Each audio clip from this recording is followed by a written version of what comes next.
আজকে একটা গল্প বলবো গোপাল ভাইয়ের গল্প।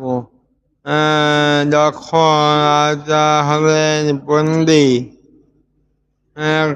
টানা কার্য চালাতে চালাতে মহারাজ কৃষ্ণচন্দ্রের মন মেজাজ ভীষণ খিটখিটে হয়ে উঠেছিল। আহ, তিনি আর সবাই বসে ঘোষণা করলেন, আজ আমি সবাইকে একটি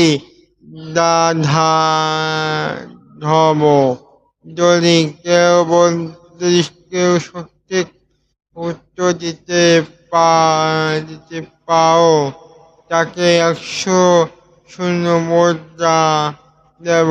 আর যদি ভুল উত্তর দাও, তা তবে তাকে আজকে পুরো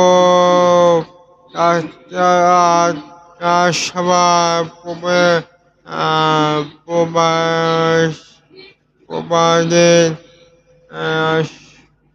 প্রাসাদে অন্ধকার কারাগারে বন্দি থাকতে হবে। হ্যাঁ, থাকতে হবে।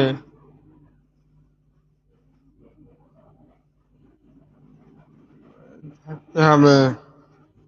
2 নম্বর, রাজা মিজাজ থেকে সবাই সব মন্ত্রী উদিয়ার ভয়ে কাঁপতে লাগলেন। কেউ রাজি হচ্ছেন না। তখন গোপাল মৃদু এসে বলল, মহারাজ, আপনার বাধার উত্তর দিতে আমি প্রস্তুত।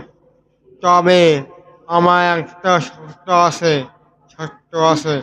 আমি উত্তর দেওয়ার পর যদি আপনি বলেন উত্তরটা ভুল, তবে আপনাকে প্রমাণ করতে হবে যে সেটা ভুল।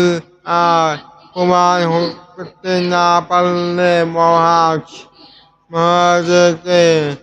আজ রাতটা কারাগারে কাটাতে হবে। আপনাদের কেমন লাগলো ভিডিওটি? যদি ভালো লাগে তারপর ভালো লাগে আবার পরবর্তীতে আসবো। 3 নম্বর 3 নম্বর 3 নম্বর, বুঝতে পেরেছেন? আগে পর কমেন্ট